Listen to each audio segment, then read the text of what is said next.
I learned. And he is still trying to get me to come and work with him. He wants me to partner with him on his business.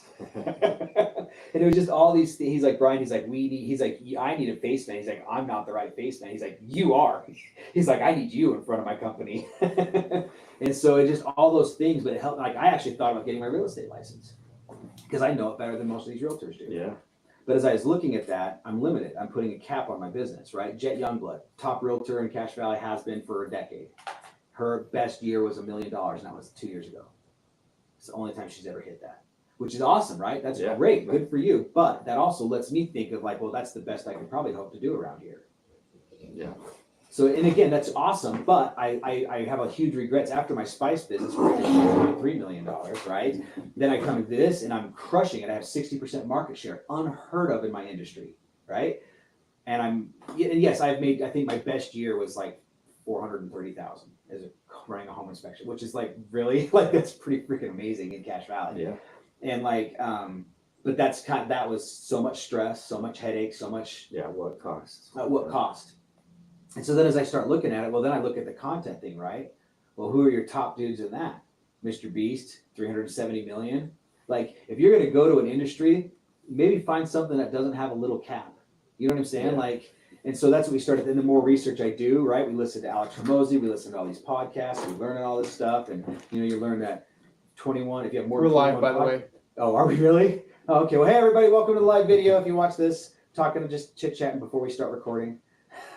But, you know, Alex Ramosi talks about if you have over 21 podcasts, you're in the top 1% of podcasters. Daniel made it. Hello, Daniel.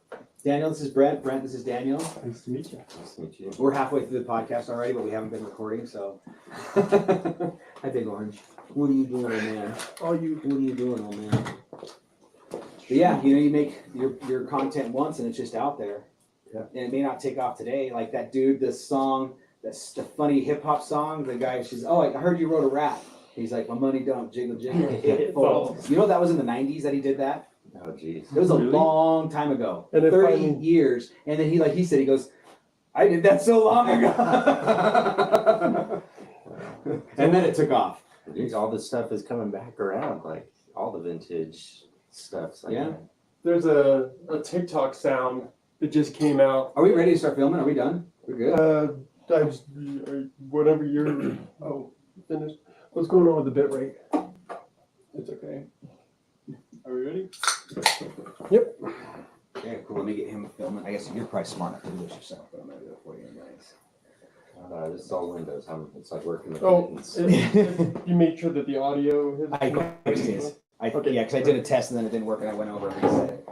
I had to redo mine. Okay, I am recording, he's recording, we're recording live, everybody. I'm recording. Trying to keep the F-bombs to a minimum. And just like that, we kick off another episode of the ADHD Express podcast. Brent, a long time ago, we decided not to warn people about the audio spike because people get nervous and they sit here and they don't know what they're going to say. And then he does that and they forget all about their nerves.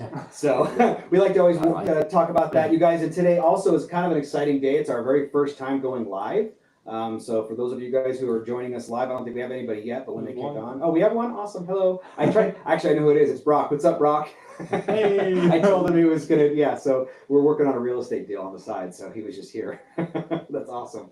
Okay, so also right now is the great time to point out, you guys, if you haven't done this yet, jump online and subscribe, right? Go on YouTube, Facebook, Instagram, and follow and like our channels. Help us keep this thing going and help us pick up some more sponsors. So as always, we've got the Osmond brothers joining us. Hey, yo. Hello, hello. Okay, and then we've got a very special guest today. I've got my dear friend, Brent Harding. Brent has had a journey.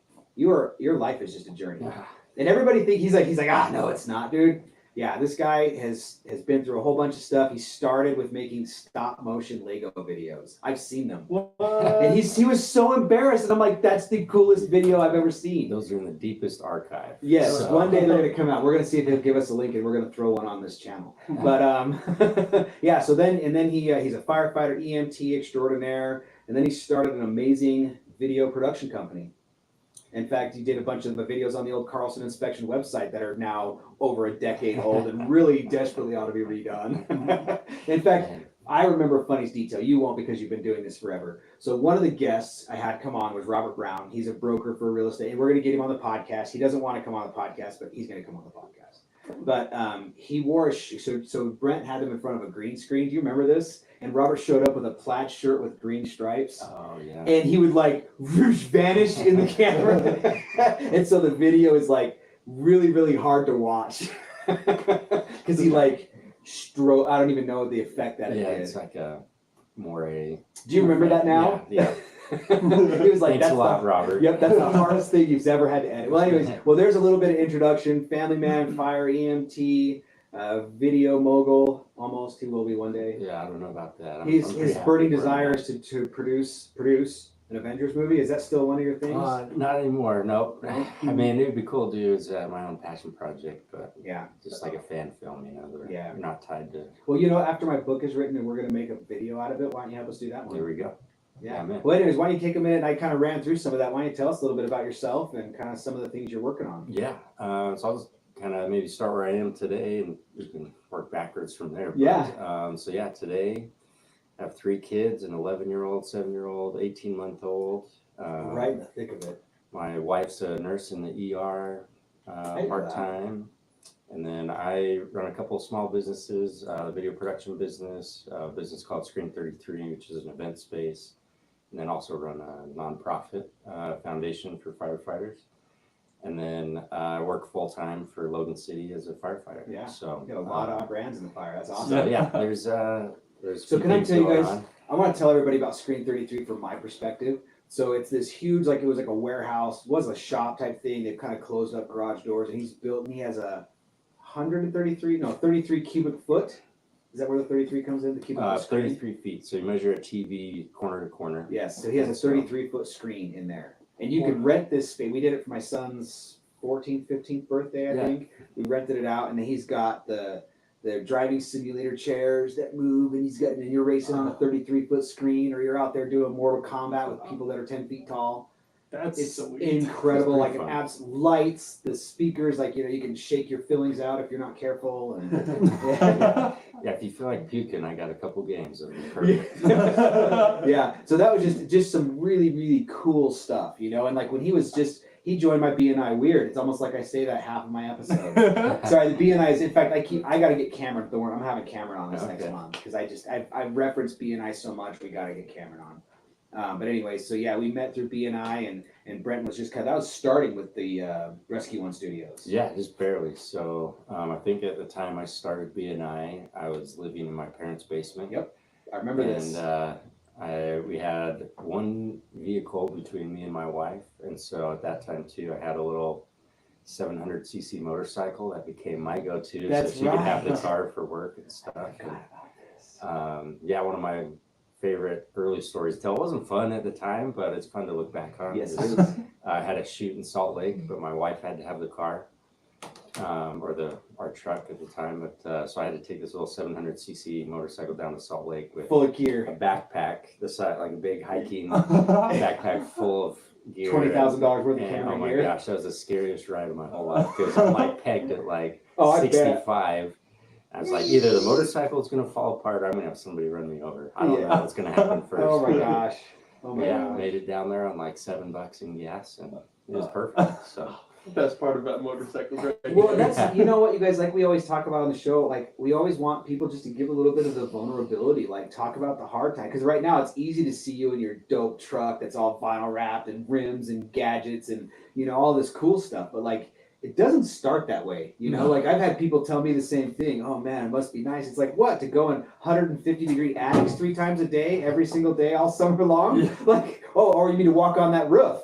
Yeah. Oh yeah, you're right. Lucky. well, and actually, so we just got back from a film shoot in Wisconsin where we got to film Dan Katz, Big Katz. Oh yeah, really? And so he was speaking to a group that we were involved with, and so we were there filming that. But I really liked one of the things he said about that because he kind of told his story, and but he talked about the lucky bounce. Because in sports, it's sometimes the bounce just goes your way, and there's nothing. It's like a 1 in a million. It's like no one could have predicted the football was going to bounce that way or whatever. Yeah.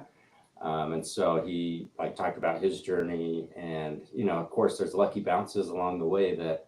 But the other side of that is these guys that are there to catch the lucky bounce. Are you in shape? Like, if the lucky bounce comes your way, are you in shape enough to run 100 yards? And have you put in the drills and the practice to capitalize on that opportunity? Yeah. And so, like, I have no doubt that there's been plenty of lucky bounces in my journey where, it had nothing to do with me or my control or whatever. I just had a couple things go my way. But then there's the other side, and I think that's important to recognize, because you got to stay humble. And I hate the people that are, well, hate's a strong word. Yeah, it's hard to be around people that just feel like, man, they're so deserving of everything they have. Right. It's like, come on, like I don't know. You wake up sometimes, it's like, man, I feel pretty lucky where I'm at, and I think that's an okay feeling to have. But you got to recognize too. Yeah, there's a ton of hard work, a ton of blood, sweat, and tears that go into being ready for that lucky bounce. Absolutely. Well, you mentioned the lucky bounce, and honestly, it brings to mind, because we've talked about, the local Engel Volker's real estate office, Jet Youngblood. She's the top realtor in Cache Valley, has been for many, many years. When I started, right, when you're not working, you go market, right? You go knock on doors. And I probably marketed to that woman for 2 to 3 years, and she had her home inspector. Now, you talk about the lucky bounce. Homeboy retired. And I had spent 3 years beating on that woman's door trying to get her to give me a phone call for her work, right? And then so when she was like, well, guess you lucked out. And I was like, I just thought that was my lucky bounce. And I had done the work. Like for years, you guys, I marketed this person who never really would even give me the time of day, and then all of a sudden, and still to this day, I'm her home inspector. So like, you know what I'm saying? That lucky bounce is legit, dude.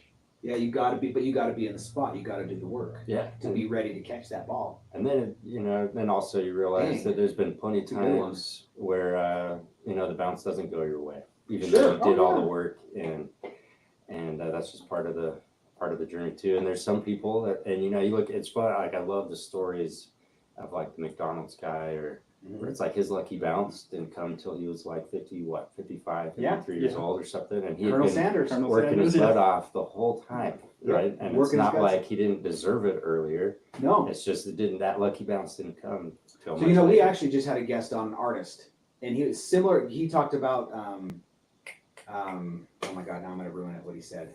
Lance. Yeah. Remember, he was talking about, he didn't use the phrase the lucky bounce, but he was, the genius, the spirit of genius, right? Because he was talking about how people are like, oh, you're a genius. How'd you do that? No, none of us are genius. You get visited by the spirit of genius, right? You have a stroke of genius. And so like, right? I wasn't there for that, but I like that. Yeah, that was brilliant. I was like, wow, that's such a powerful way to look at it. Because if you tell, like, the reason that, and he was referencing an article that he had read, the reason that a lot of our musicians and some of these famous people are so into the drugs and suicidal and they're ODing and stuff is because everybody's like, imagine having to carry around the burden of being a genius all the time. You're not, right? Yeah. Like we think about Albert Einstein. Is Albert Einstein a genius? Everybody says yes. Well, really, if you look at his life, he had like 3 or 4 moments of genius, and the rest of it, he was just some kooky wacko doing weird shit. Yeah. And he just happened to have a couple of lucky bounces. Yeah. Right? Or was visited by the spirit of genius. Right? Yeah. Had a stroke of genius, as they call it. With Albert Einstein, what's the craziest thing is, like, he was never wrong on a lot of his things, but there was one time where he created this equation for the galaxy of how it was expanding and everything like that. And he put this thing inside of the equation in order to make it so that it would work. And he called it his biggest blunder. Like, he said, that is my biggest blunder. Then years later, when they found out that the universe was expanding and growing, they found out that it wasn't his biggest blunder. They found out that was the only thing that made it work. And turns out that his biggest blunder was calling that his biggest blunder. And it's crazy to me. All the way through. Genius and intellect. It's beautiful. Yeah. Yeah, it's like, that's one thing my dad always said, I'm always right, Your dad's always right, except for this one time when I was wrong, because I thought I was wrong, but I was actually right. Yeah. That's his biggest blunder. That's perfect. So, can I ask, what got you into videography?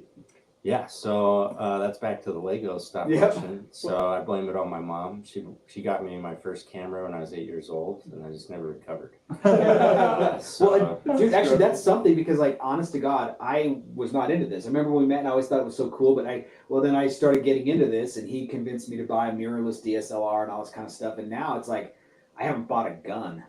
I'm like, there's all these things that I'm like, I could either get a gun or I could get this cool camera that clips on the brim of my hat.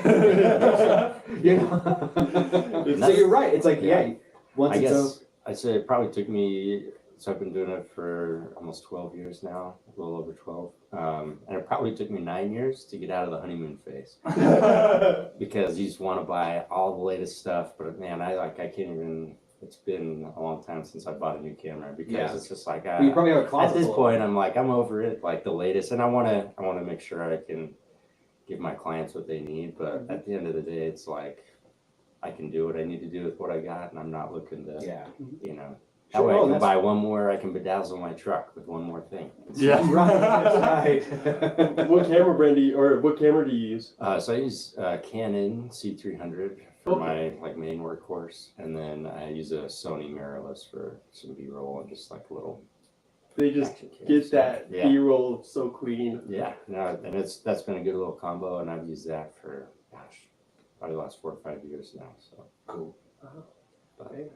And so the other thing is the not Rescue One Studio. Oh, I totally just forgot. I'm sorry, my brain. Screen 33. Screen 33, the nonprofit or no, that's not the fire stuff. Yeah, so Screen 33, that's the event space, and that's really all we did. So when you have a studio, generally you have a white cyc, right, which is the curved white wall. And so we built one that was pretty big when we moved into that studio, and then at the time, Next Audio Video, Gary, was one of our clients, and so we had this huge white wall, and I can't remember how it got started, but we were hanging out or doing something, and he's like, dude, let me bring down one of our demo projectors. Let's just see how it looks.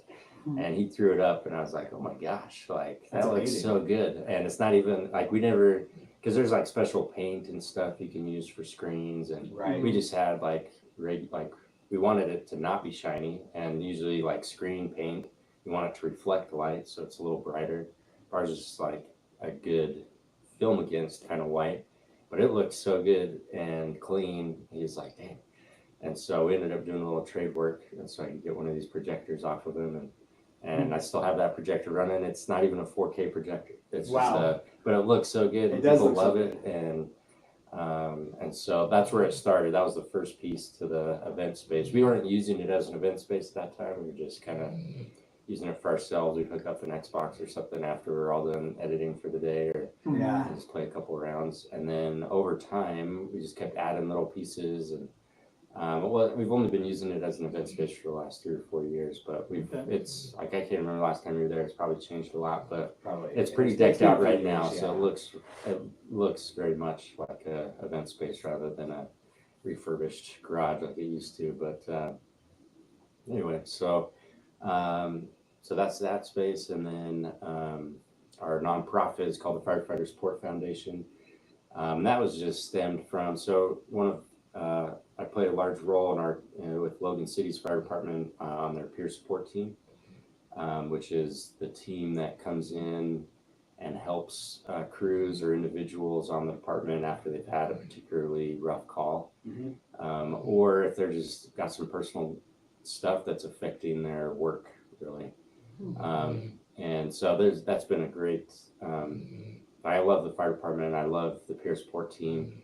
And but man, there's just this need for more than what the city, because the city, anybody who's ever worked in anything government, like there's so much red tape, and to get some things done, it just becomes hard. One of the things I found with the city is, like, if a donor wanted to come in and give something to the fire department, it was like a really difficult process. Like if you went today and said, hey, I got 25 grand, I'd like to donate to the firefighters. It's like, okay, well, it's like this almost more of a headache for them to make that, because they have to go through all this stuff, and then you don't want it to end up in like the city general fund, like if you want it to specifically go to firefighters, And then they have to be so careful, like if you're a business owner, like not making sure they're accepting this money in trade for favoritism, or there's just some, and I get it on the city side, like they get scrutinized more than your business will ever be because they are a city, and so they have to be so careful.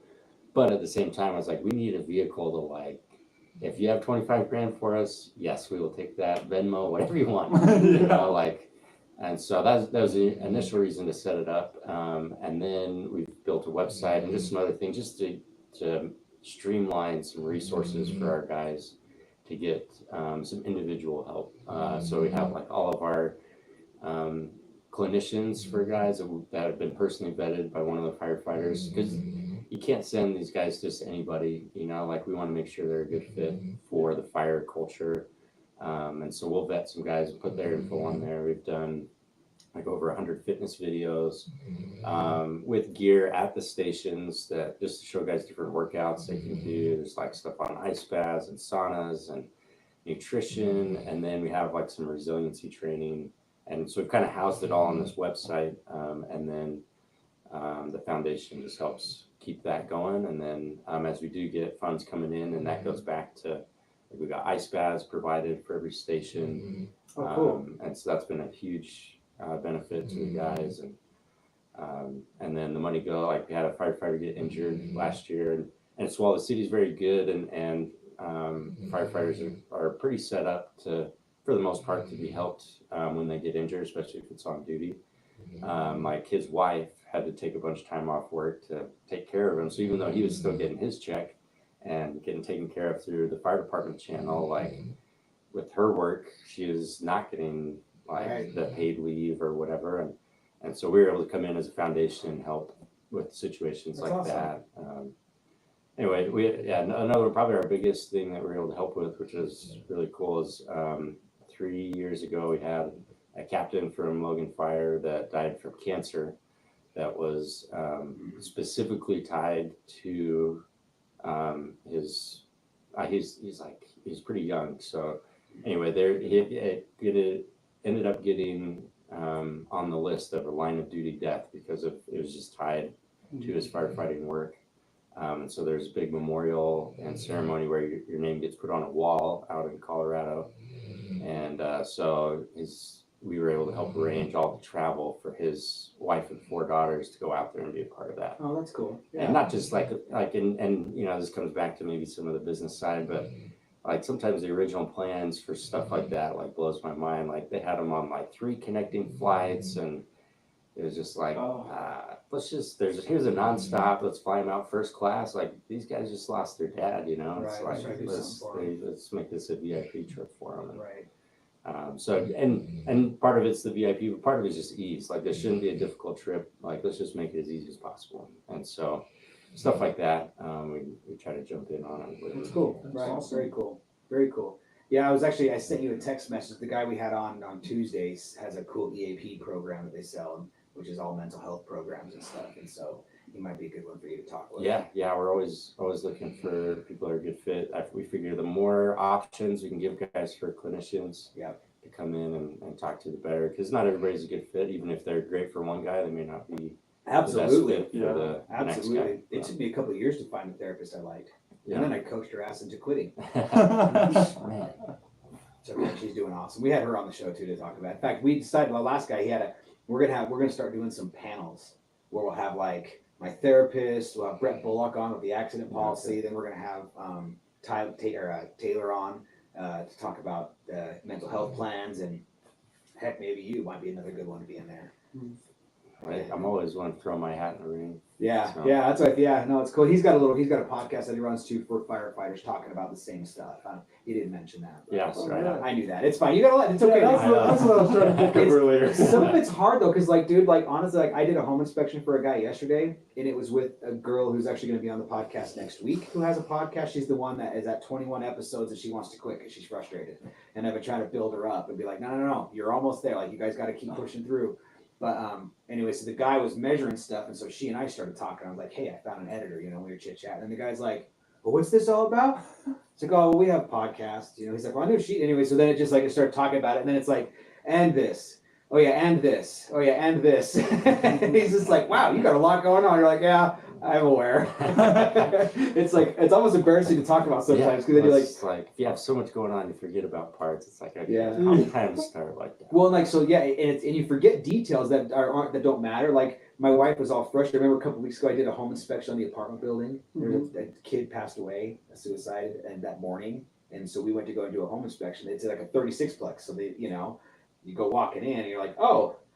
And like, anyway, so we whatever the mom, they were literally like, the mom was there, they were waiting for emergency services to show up, like it was like just shit timing, and awful for the family. But like then I didn't think about it really, like you go about the rest of your day, like it's just kind of life. And then that night my wife and I were going out to dinner, and I was like, oh yeah, craziest thing happened today. And she was like, there's no way. She's like, you would have called me and told me about it. I'm like, it's been a busy day. And so I ended up having to actually call the realtor to be like, hey, she thinks I'm making this up. And he was like, oh no, he ain't making it up, it happened.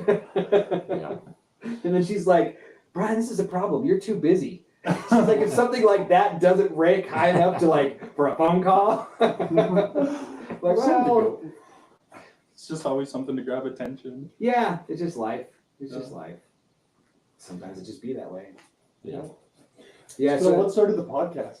Or was it just... Well, to be honest, like that was one of those, and to put it into context, like our podcast, our audience that we're going after is like the 60 members of our department.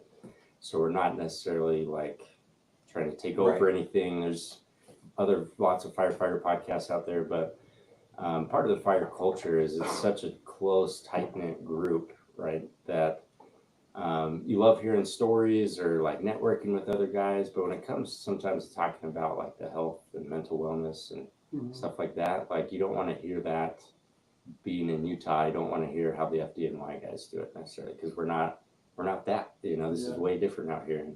And so we decided, let's start one just for our guys, and it'll just be kind of local Cache Valley kind of guys. And before that, like I could count on one hand the number of minutes I've spent listening to podcasts. So like I was just like, well, let's do it. I know it's one more avenue we can help reach the guys. And then after our first couple episodes, like there's such positive feedback from our small audience. It's like, well, if this is helpful, if this is the way people want to absorb the information, let's people keep really going. like it. And so we're, almost to that 21 episode mark, but ours is, like I said, it's a little different game. So we're not trying to market or like necessarily track all this stuff. Like we just want it to be impactful for our guys. And funny enough though, like once it's out there, it's out there. And so we have gotten feedback from people like firefighters in other states and stuff that have been referred to it through a friend of a friend or just came across it and found it helpful. And so we figure, that's great. Well, we're happy to help as many guys as want to be helped. What's that podcast called? It's just the Firefighter Support Podcast. Okay. We make sure we'll have that stuff linked on here as well. Yeah, and we just talk, it's just fire guys, and we'll bring on experts sometimes, like clinicians or like a nutritionist or whatever every once in a while. But we try to keep everything relevant to how it applies to firefighting. So, but we talk about all the topics, parenting, and balancing that with shift work. But at the same time, like any parent could probably pull value out of that.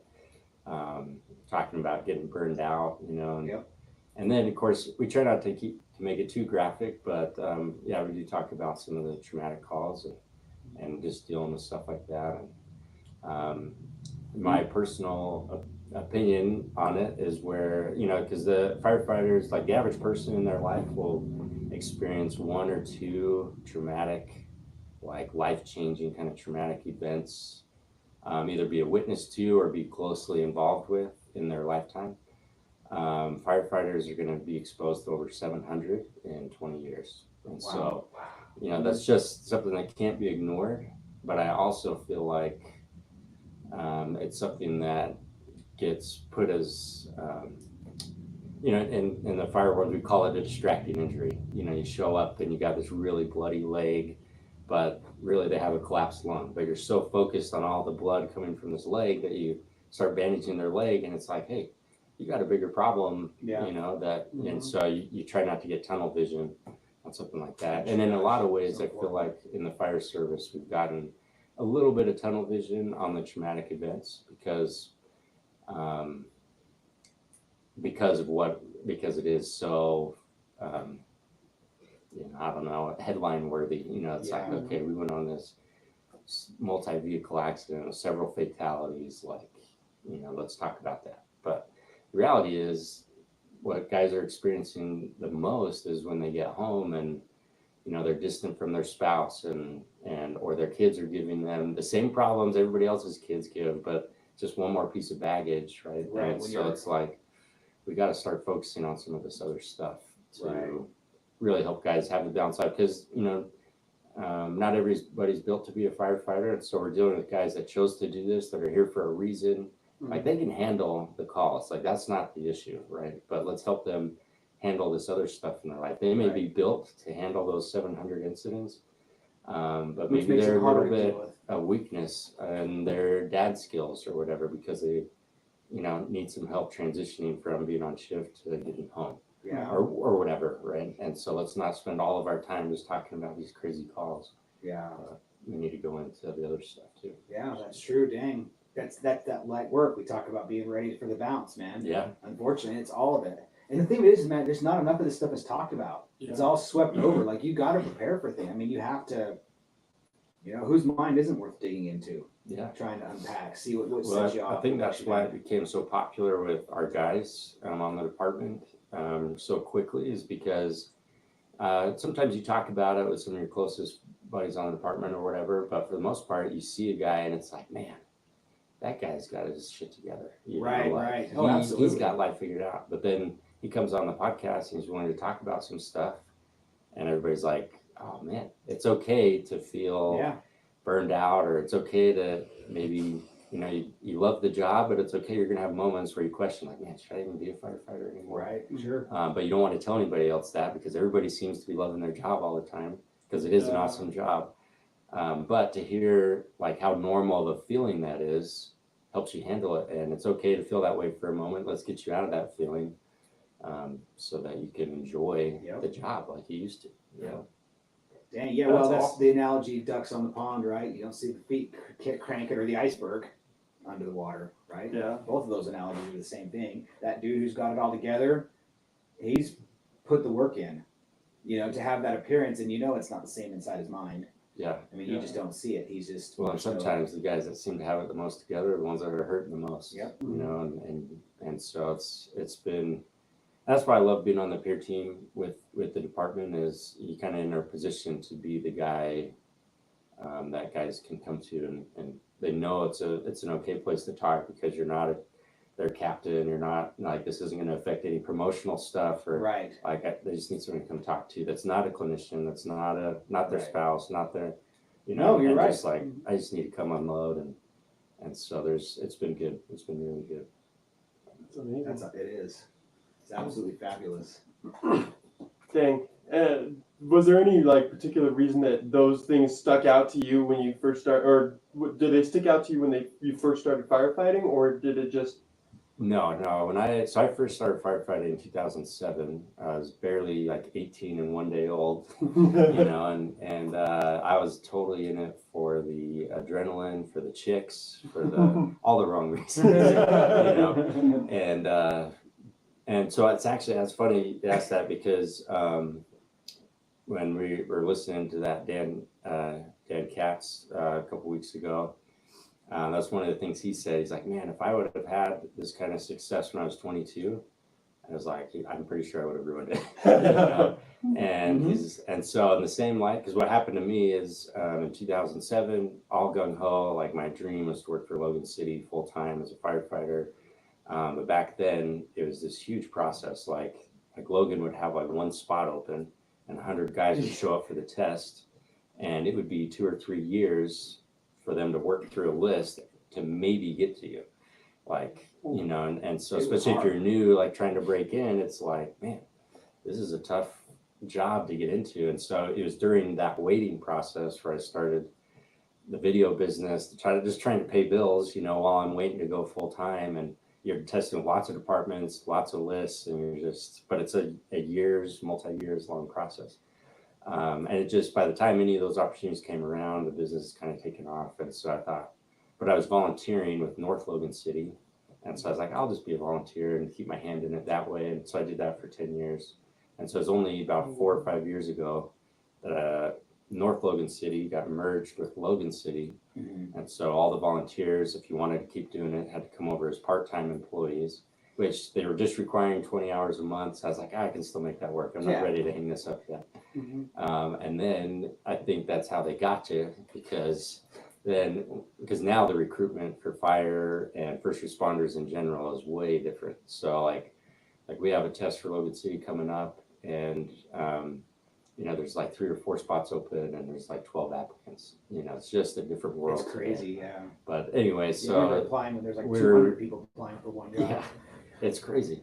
And for a job that's like, hey, at least the hours suck and the pay sucks, but this job. And for those parameters, you have all of these people that want to do it, and that's just kind of changed over the years. But when they took over, me and one of my best friends went over as part-time, and he had another job. He was making 6 figures, and then they came to us like a few months into the part-time thing and like, hey, if you guys want to go full-time, all you got to do is sign here. And I was like, this is not how it should be. And it was so hard because it's like, I don't know, full-time is a huge commitment, but after talking with my wife, and me and him were talking, he actually jumped first, and he was like, so he took a position. So I was kind of living proxy through him. And is that John? No, his name's Tyler Scriver. Okay. And then a couple months later, I was like, okay, I think I'm ready. My wife told me to, just like, if you don't at least try this, you're going to regret it the rest of your life. Right. Like, this was the dream, And in my eyes, Logan City was always like SEAL Team 6. Like, that's the department I want to be on. Anyway, so that was 4 or 5 years ago. And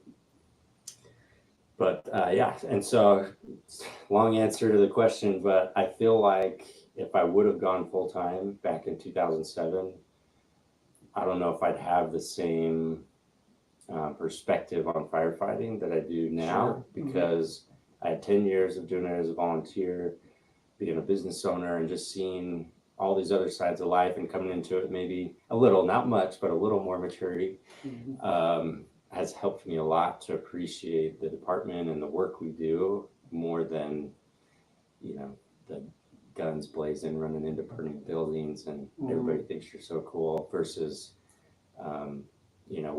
seeing it truly as being a part of something bigger, and just a fundamental community service that, it's so much not about me. Whereas when I was 18, it was like I had to wear my fire shirt everywhere, make sure everybody knew that I was a firefighter, so that was a long answer to your question. But that's essentially it. Is I think timing, that was in one sense the lucky bounce there, is that I didn't get hired on right away.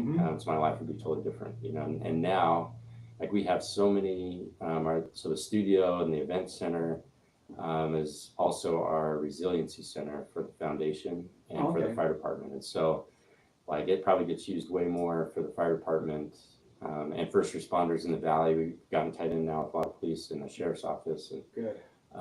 And so there's like AA meetings happening there all the time. We'll have clinicians come, and we'll do like group nights where everybody brings their spouse and can get some training, and and then of course plenty of socials. I'm big into that. There's like the most important thing we can do for each other is just human connection. We don't necessarily need to go through any textbook stuff. We just need to be together off duty, and there's so much good that can come from that. So we'll get together at the studio and watch a UFC fight up on the big screen, and just get guys together, or play cards, or just have a cool spot to hang out where we can be together. That's guys can just let loose a little bit and get to know each other without the stress of about to go on a call every 5 seconds. So that's amazing. That's awesome. Yeah, it's really cool. I didn't realize it was kind of growing that way. That's fabulous. His screen time. I'm just gonna check that, make sure that didn't. Sounds like things kind of fell into place just how they needed to really make the impact. Yeah, well, it's one of those things. Like I said, it's like that lucky bounce. You could plan it, Yeah, but you're never just works. working your guts out the whole time, and whatever seems to come your way, you just try to take advantage of. But yeah, like now, hindsight's 2020, and it's always easier looking back. I wouldn't change a thing, and there's been plenty of ups and downs and stuff, but with how it's worked out today, and I never would have had the studio, never would have had some of these resources to be able to make available for the stuff we're doing now. And if everything would have worked out like the way I wanted it to, back when I was 18, Yeah. 19, Right. and so yeah, for that You're I'm really cheap parking grateful. right now. But yeah, no, I think I'd be in jail actually. That's funny. But, Where did Screen 33 come from? Like just the name?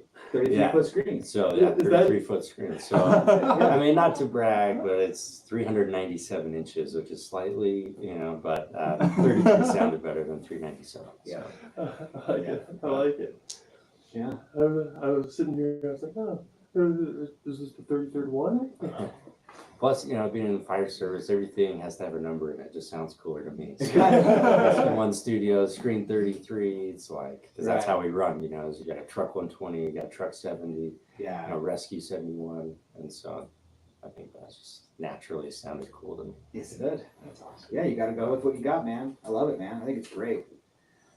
That's really cool that it's kind of phased into this way to give back and help. That's so awesome.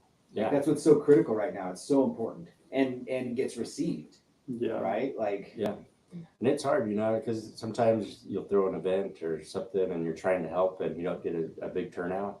But, at the end of the day, it's like, well, we're just doing this to give people an opportunity. And if it's, if we helped one or two people today, then great. Yeah, it was worth it, right. Totally worth it. So, and I think, I think that was part of my business journey too, is man, at the beginning, for sure, you're trying to measure everything by dollars and flashy things and whatever. Like you want everybody to think you're doing so good, even if it's I'm on, like, I'd never admit this at the time, but man, there's been plenty of times early on in business where I was on my payday loans, which is a terrible way to go. thing. Like, and if I was just stupid, but I didn't know I had other options, but Right. I was just, ready, Do fire, what you aim, can. Yeah. trying to figure it Yeah, out. that's And been my motto for most of my life. Fire aim. a 500% loan, like, yeah, I could make that work. Like, let's do it. Yeah. Happens. Well, we were just talking about that with leveraging. I did a HELOC that was an APR, and I'm paying for it now. That's why I'm selling a property, is just to unload that thing. So it happens, man. Like, you do those things, and Yeah. But you push through it and gets you. And well, it's all helps you kind of like, right? There's a million analogies, right? Diamonds are formed through heat and pressure. Yeah.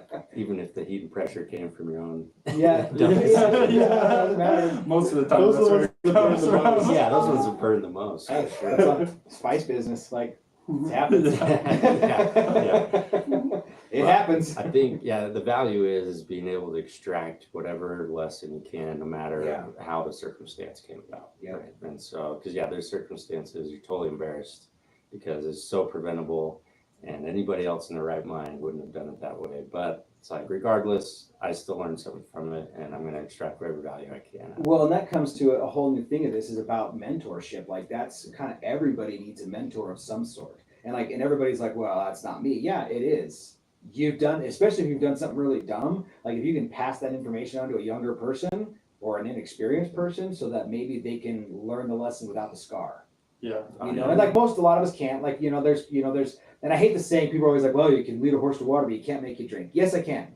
I'll tie that sucker down. I will salt his mouth and put a bucket of water in front of him, and he will drink. He or she. So yes, I can make a horse drink. But like a person, you can't make a person make wise decisions. You cannot force them. That sounds like a good YouTube episode right there. We're gonna watch Brian make a horse drink. Let's prove it right I'll now. find a horse. Yeah, right. I don't know that I like how this is going. I've been bit and kicked by horses. I'm not. Give me the tamest, most calm geriatric horses in the world. No, but you can't. I mean, really, you can't do that with salting them. You can't do that kind of thing. That's Yeah. Well, and with it's kind of coming back to some of the mental health stuff with the fire department, and the other side we've had to, I wouldn't say fight, but educate on is like as a paramedic or whatever, when you go to,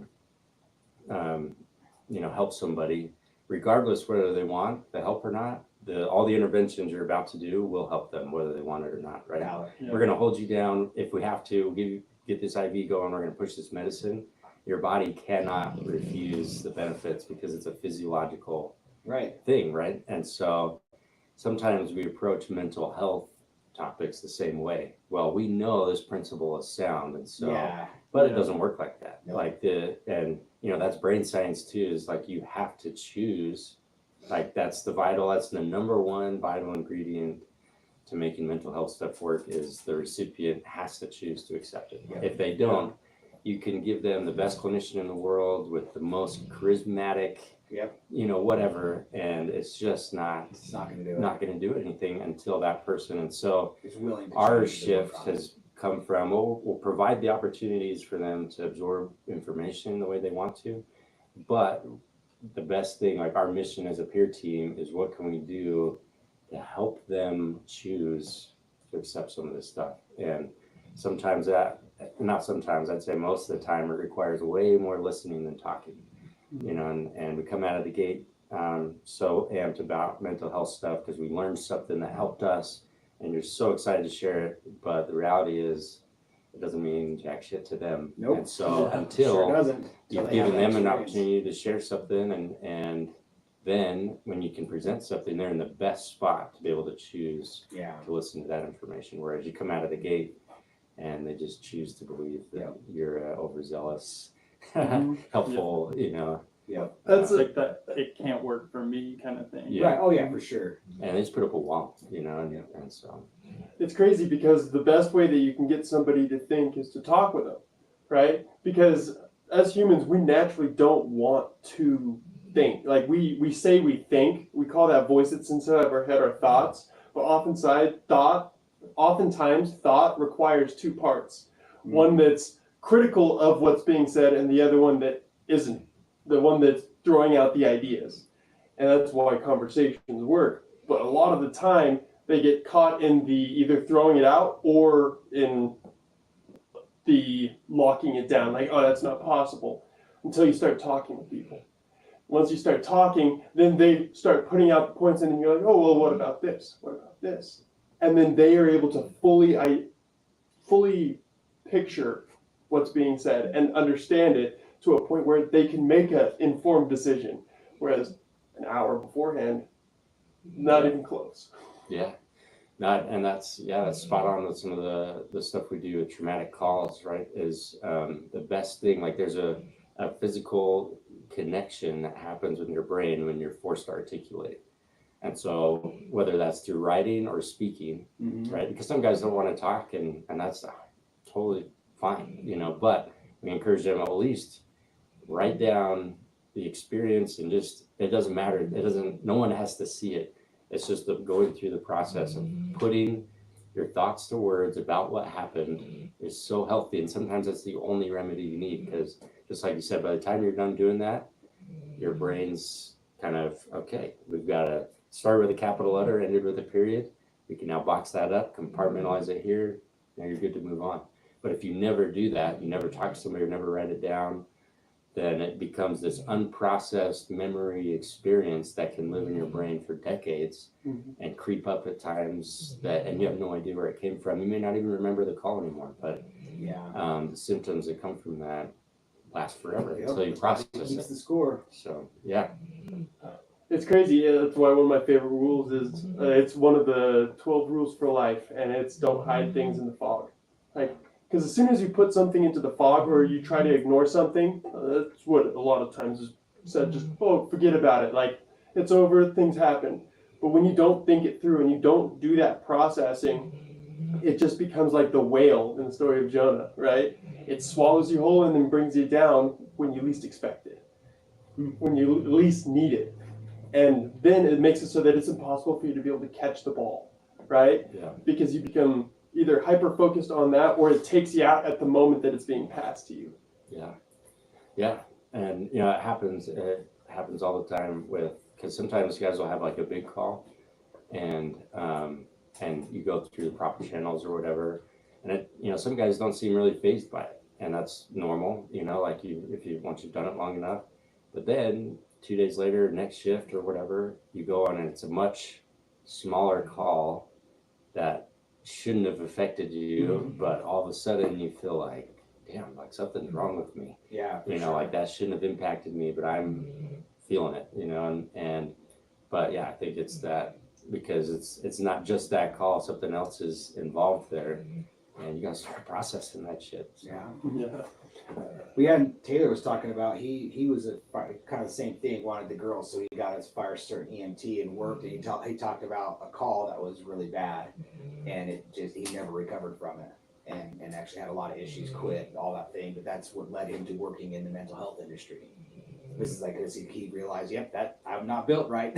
He's like, I can't do that. Yeah. Yeah. So. Well, and that's such an important thing to recognize too, is Dude, you have to. it's like, yeah, you can't assume that you can do everything and all the things, and that's part of our mission statement with what we do as a peer team too, is we're not here as like a coddling service for the guys. Like, really, you took an oath. Like, this is bigger than just like you do a cool job. Like, you took an oath to put the public's life first, and so our number one job as a peer team is to make sure you can keep your oath. Yeah. And if you get to a point where you can't keep that oath anymore, then that's okay. Like, but we can't just keep you here, right? Because like this group of guys and girls has committed to this oath, both legally, like it's a legal thing as much as it is a ceremonial thing, that you're willing to do this, and you know you're ready to go, you're mission ready, Yeah. And so it becomes a different approach, is it's not like you're broken, it's not like you're, like we tell guys all the time, like there's less than 1% of the world that's taken this oath. And so that's a pretty special group to be a part of. And so of course you're going to have resources to help you stay mission ready. We're just one of those resources to help you keep going, because we need you. Right. We need this 1% to take that oath and keep this service going. Right. Yeah, because without it, man, oof.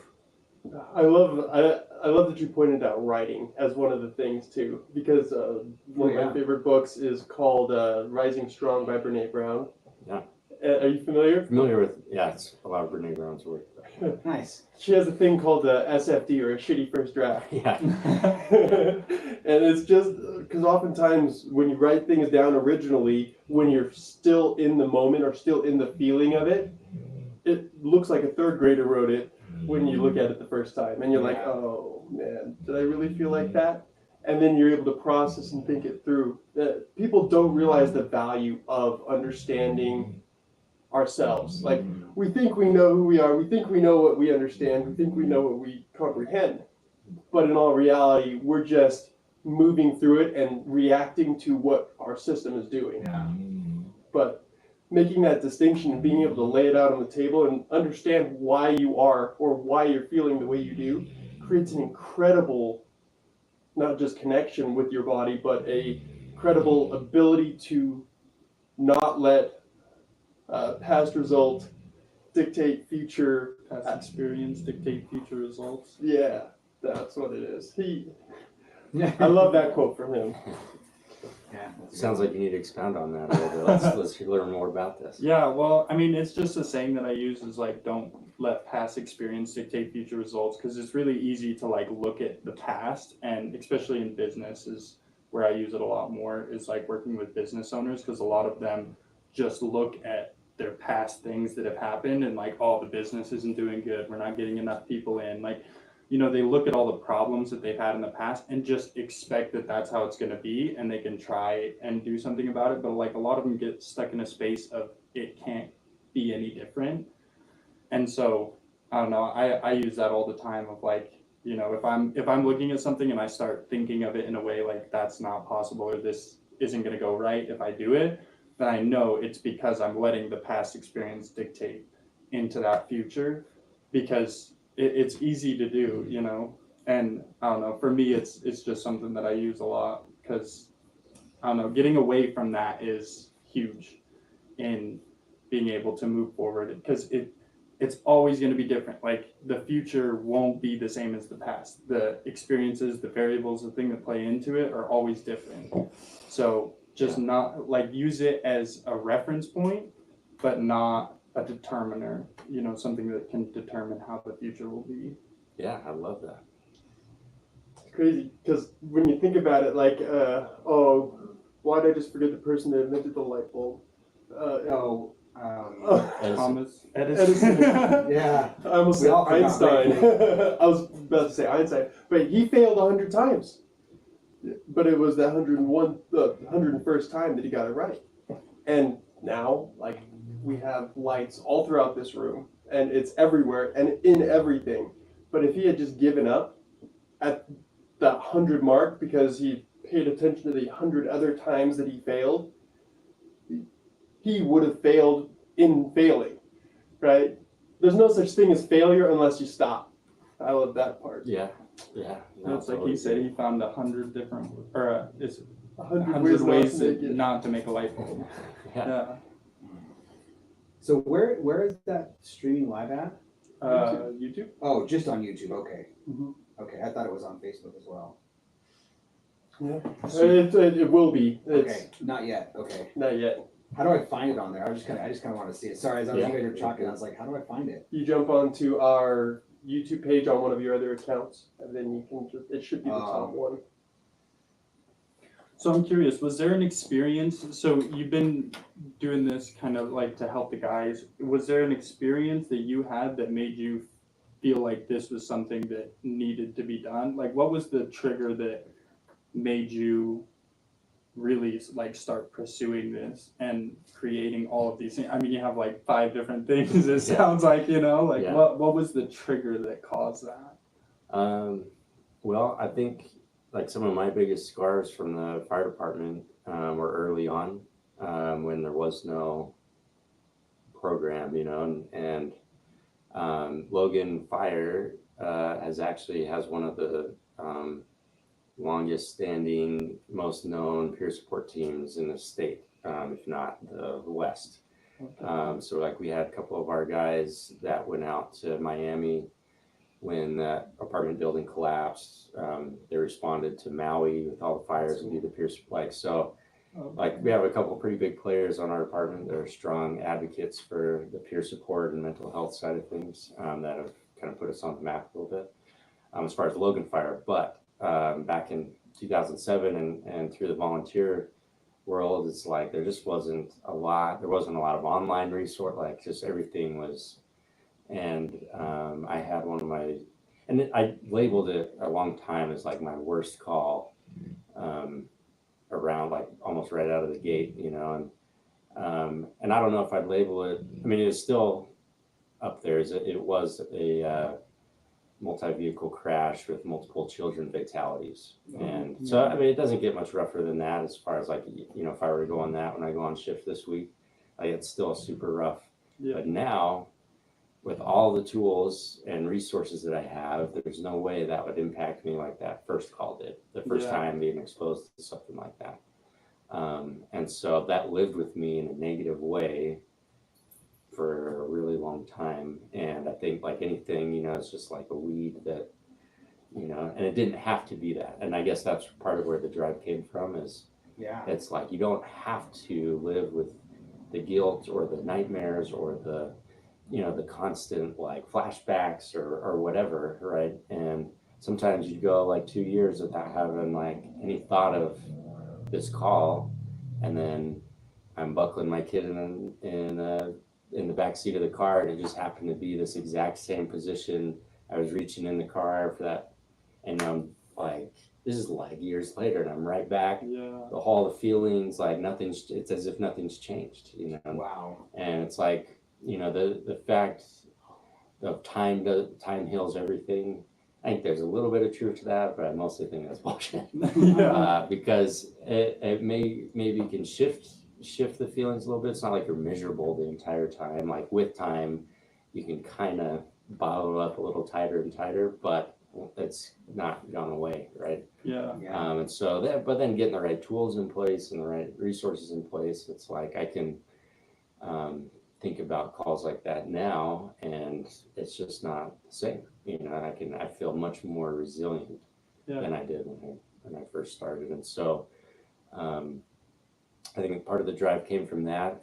But part of the drive is because when I started with Logan Fire, they already had this team. So it wasn't like they had nothing.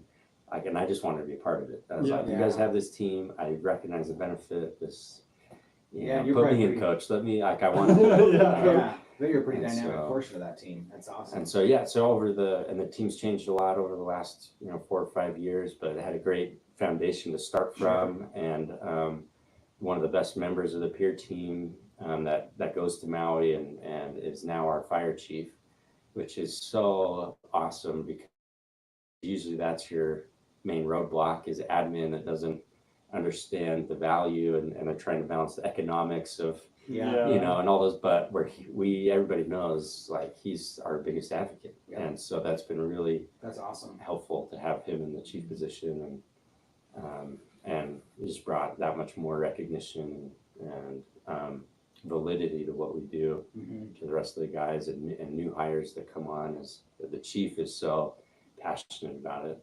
That makes a huge difference. It makes a huge difference. So. Have you seen a huge difference since when you started working with fire at 18 compared to now with all of these things that you've helped put in place? Oh yeah. So like I think the first time I talked to somebody about my worst call wasn't until, probably like 4 or 5 years after it happened. And where I just had to talk to somebody and just be like, dude.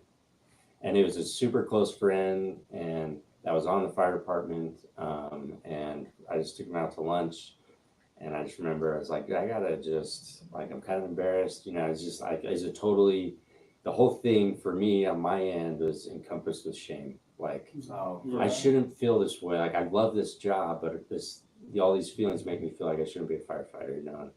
And so I didn't want to share it with anybody because I didn't want somebody else to think oh, dude, you should go get a different job. Don't kick me out. I want to be here, And so I had to really have somebody I trusted and it was a little nervous going into it. But then once I talked to him and he's just like, dude, that's totally normal. We all feel that way, and I just, just that little conversation, even though he didn't have any training, he wasn't on the peer support team, but just hearing from somebody I looked up to and trusted say that he's had the same feelings and he's like, oh yeah, your body's just reacting, it's like a hot pan, it's like, because I told him something about some of my flashbacks, and I was like, just so weird, and I feel like that makes me not mission ready, but he's like, no, it's just your body, your body went through this crazy thing that you're not supposed to see on a regular basis, and so, if your brain clicks into that moment again, it's like your hand's hovering over a hot pan. Your brain's now sending off all these alarms, and he's like, it's just normal. And then I can't even remember what else he said. I just remember that one thing. But after that conversation, I just felt so much better about, okay, I can do this. Everybody, no one talks about it, but at least I know if this guy's feeling this way sometimes, I know everybody does because he's the toughest son of a bitch I know. Yeah. And so, anyway, and then, from there, it's just doing that in a more productive way where guys didn't have to wait for to reach out 5 years later. And so I guess how it's changed the most now from then is now it's so accepted to talk about it, and we have so many avenues. For example, we have several new hires, and they go through a year of probationary firefighting where you're passing off all these skills, and it's a stressful time because you can pretty much be fired for any reason during that first year. But after that year, you're kind of locked in and part of the crew. Anyways, but with our new hires, because that's when the biggest scars happen, is what all the data has shown, is when you're exposed to these things and you've never seen it before, but you're the new guy, so you don't want to complain about it to anybody. So you just kind of, and so we've tried to resolve so much of that to where, for 2 of our new hires, I'm their specific mentor for their first year, not for fire skills, not for anything other than how are you doing? Awesome. How are you really doing? And so like one of our guys has probably seen more dead bodies in his first 6 months than all of the other new hires combined. Just his unlucky bounce, right? Like just the way the calls have gone. And he is such a good firefighter and a good person and a hard worker, right? And so it's like unfortunate. It's like you don't want to see that happen to the new guy like that. But he's had all these avenues. We've talked about him, and I know that he feels totally comfortable reaching out if he does have something. But at the same time, we've given him so many resources. I did almost dare say it's just been a non-issue. Yeah. You know, like he's had all the tools already. He hasn't had to search them out. He has tools to do it privately, openly. And so it's like, that's the way to start a career. You know, it's in this career, you know, like you hate to be exposed to that much that quickly, but having all the things in place. So that's changed, I'd say, dramatically since, 2007. Fixing parts that wasn't in control, that you did have in control, but so then the things that you don't have any control over aren't as hard. It's like building the ark. Yeah. Right? Yeah. Dude, that's so incredible, man. That's awesome. I love it. Yeah. So that is also our hour for our podcast. Oh, It wow. goes that fast, you guys. And this week was great. We had a whole bunch of mental health stuff. And for those of you guys who are watching this or gonna watch this, like if you are in a mental health crisis, you don't have to be one of these 1% of the heroes that we have here. And I know you guys are embarrassed to call you that, but these 1%ers are out here like saving our lives and doing the stuff that nobody else can do. And they've got the great resources. But there's also other mental health issues out there, you guys. And like, don't be ashamed of it. He's talking about the shame that he felt. And it was like, so we all hear that. And we're like, good Lord, makes my problem seem like dumb. You know, the kids keep leaving the lights on at night throughout my house, you know? So, but real, some of your stresses could still be there. So like, I think if anything, we learned today the value of mental health, man. It's huge. If the toughest guys that we've got are going through it, the rest of us have to be going through it too. So find some help, reach out to it. For those of you guys who are wearing the blue, rocking the uniforms and the badges, it was the Firefighter Support Podcast. Yeah, so you can find it anywhere you find podcasts, or you can visit our website, which is just firefighter.support. And like I said, it's geared towards firefighters, but There's gonna be some all firefighters still yell at their kids for leaving the lights on. So, Right? we all struggle with those things, and all that stuff's on there too. It's just got a little awesome. more of a firefighter thing to it. But. Well, and then for the more on the pleasant side, you guys, if you just need to get out with that person and have some fun, come rent Screen 33 and let's play some video games. Cool. You guys, Brent, thank you so much for joining us. Oh, Look forward to doing this again next time. I think we are going to do probably here next month or maybe in August a panel of mental health, and I think we're just going to bring you back because you just bring a lot to it. So thank you very much. Appreciate it. And then for the couple people who joined us live, thanks you guys. I'll actually promote this a little bit better next week on all our social media so people actually know that we're going live now that we've had it work and we had no glitches today. No good. Yeah. So awesome. Thanks for joining us. Sweet. Okay, I'm gonna shut this down. Boom. And just like that. Just like that. Isn't that rad? Was it still streaming? It was on my phone. I think anyways. Yeah, it's still streaming right now. Why Did in you the join world in is on it it? saying that Yeah. Riverside's not streaming? It's really fuzzy at the moment as I got up and started walking around. Like it's not very clear. So Oh yeah, that's and it has a watermark in the top left. Right, but then what in the world? Because this is how I'm Riverside, seeing it right the here. ADHD Express. Yeah, this is just on